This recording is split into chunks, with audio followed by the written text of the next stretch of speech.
I do love a good maple crotch.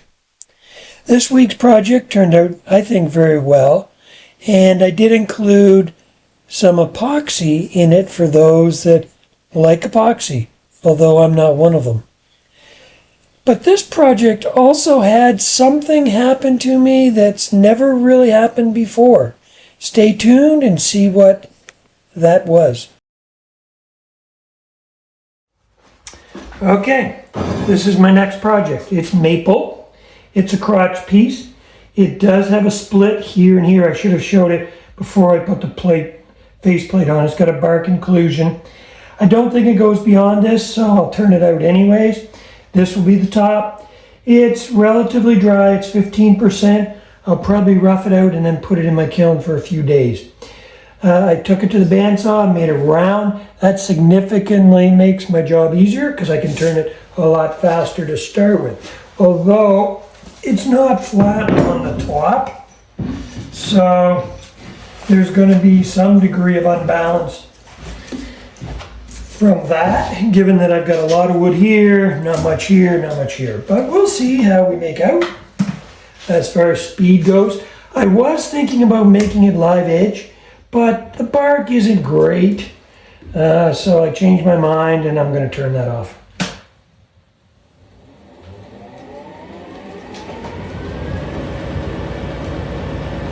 Uh, 500 RPM easily to start. Actually, there's 6, so that's a good speed. I'll be able to work with that, and then we'll be able to go up from there pretty quickly. First up, let's get this bottom squared up and get rid of some bark and see what we're dealing with.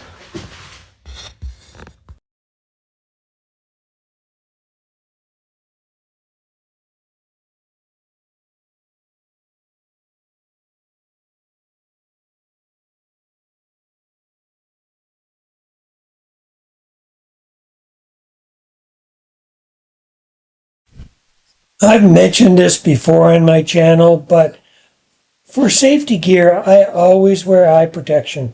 But in this case, you can see this bark coming off quite well and quite heavy. So at this time, I also will use a face shield.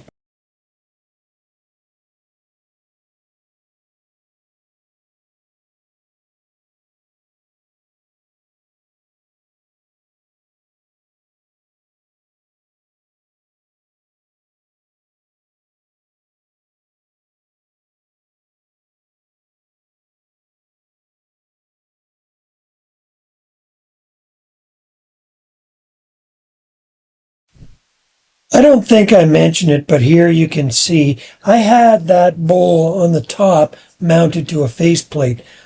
That's the most secure way. It's screwed in and it's a good way to mount it. And then you can always remove it later, as you can see here. And there's no danger because the screws aren't deep enough. The bowl is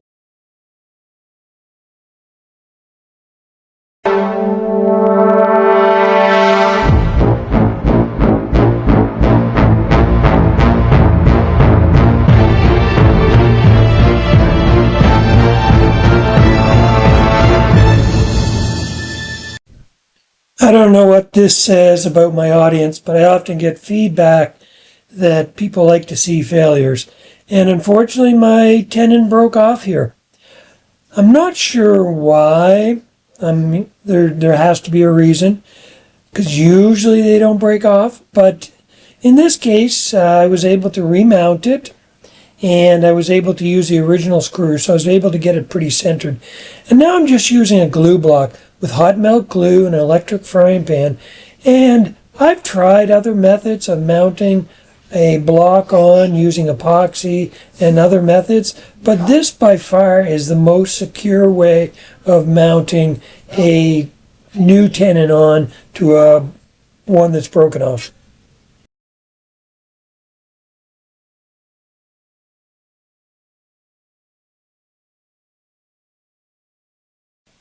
You can see it is vibrating here a little bit.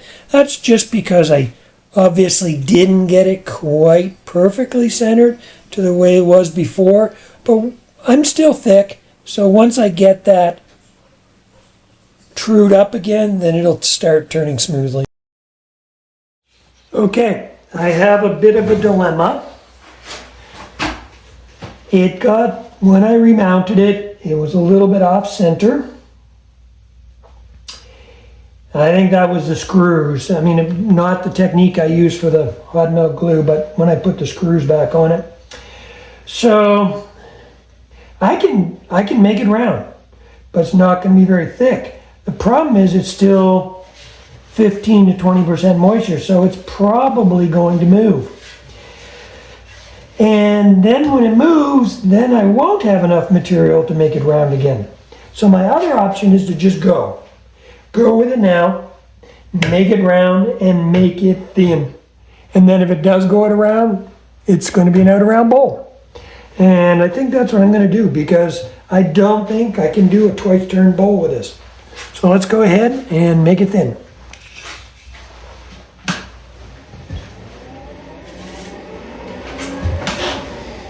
So for that, I think what I'm going to do is I'm going to finish the outside, which it's pretty round now, but it's a little rough. So I'll finish the outside, get a good surface there, and then we'll just match the inside to it.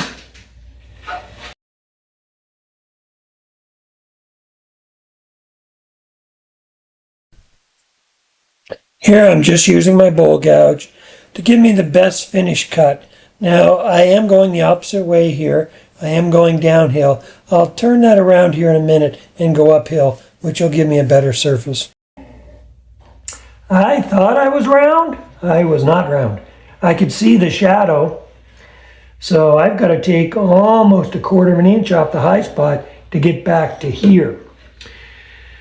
And that's gone out around because that's not misalignment on the screws, because it's only out around in a very small area. So that's probably because of moisture.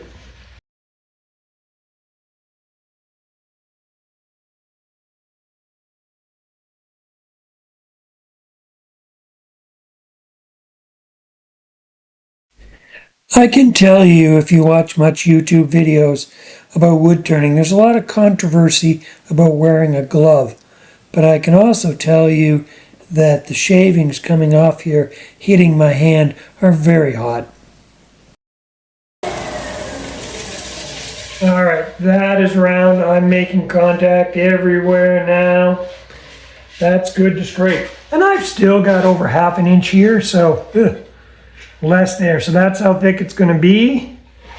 And I'll go thinner, but all right, let's scrape.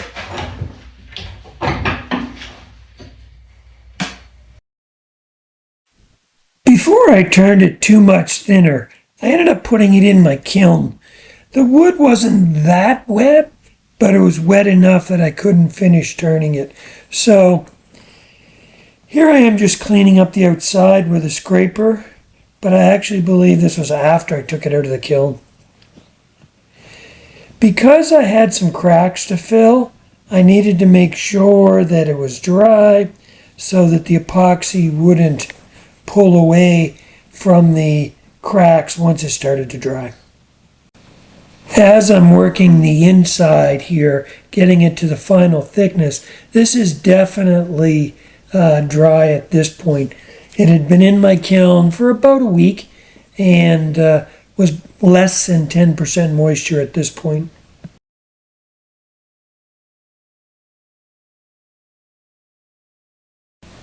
I also knew for this bowl that I wanted to go thin, so it was less than 1/4 of an inch thick walls all the way down the bowl.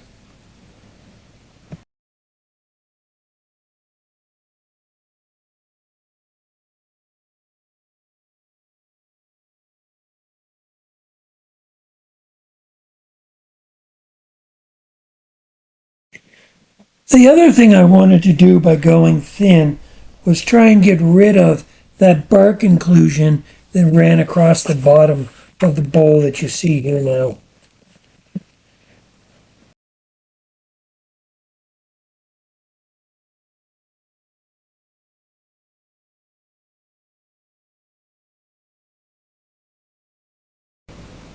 Here you can see the bowl is pretty well near its final dimensions, although I did sand it a little bit more, especially near the bottom, to get rid of those ridges. Here are some areas that I had to deal with. There were some pretty good cracks after it came out of my kiln. There was this piece that had completely broken away. A bit of that was the pith. Another crack on the opposite side, all of which had to be repaired. So one of the things I did in this repair, some of those cracks that were a bit smaller, I ended up opening up with my Dremel tool just so that I could get a little bit more epoxy in it, but I wanted to make sure that it continued to still look natural.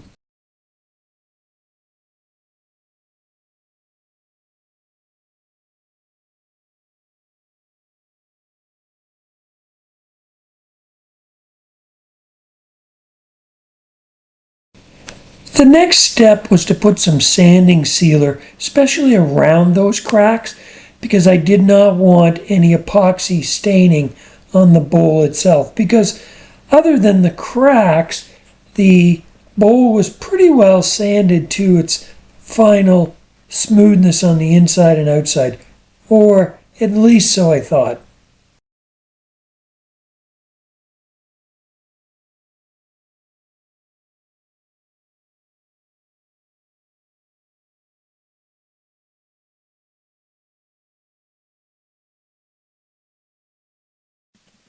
Now, the next step in the process was to form up around those cracks so that I could pour some epoxy.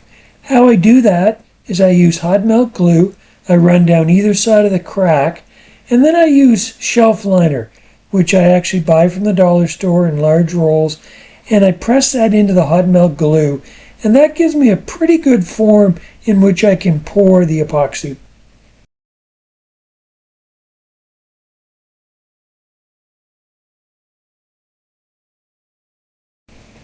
Once I finished with the form, you can see here I put some tuck tape over the whole thing, again just for another layer of protection. I mixed the epoxy up and I used a blue pigment in this epoxy, and I mix it up fairly strong.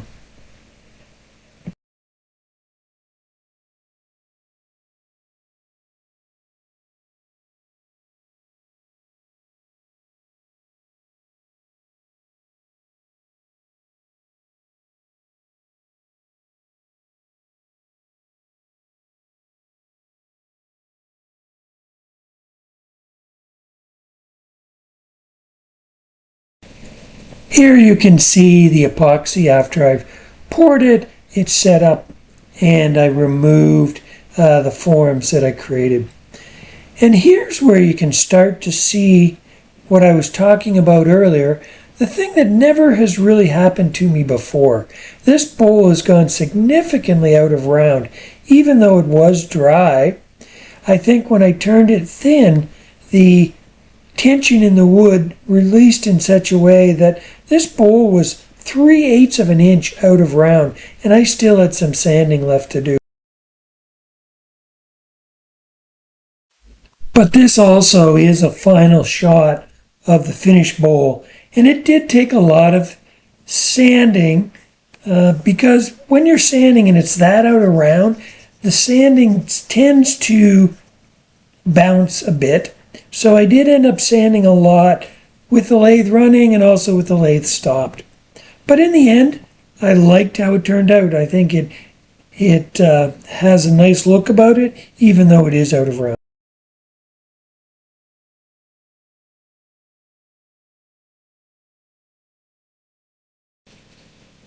And here you can see up close the first repair that I did that was in that pith area. A second crack on the opposite side, and then the final crack repair that I did. So I believe there was 3 in total that I repaired on this bowl.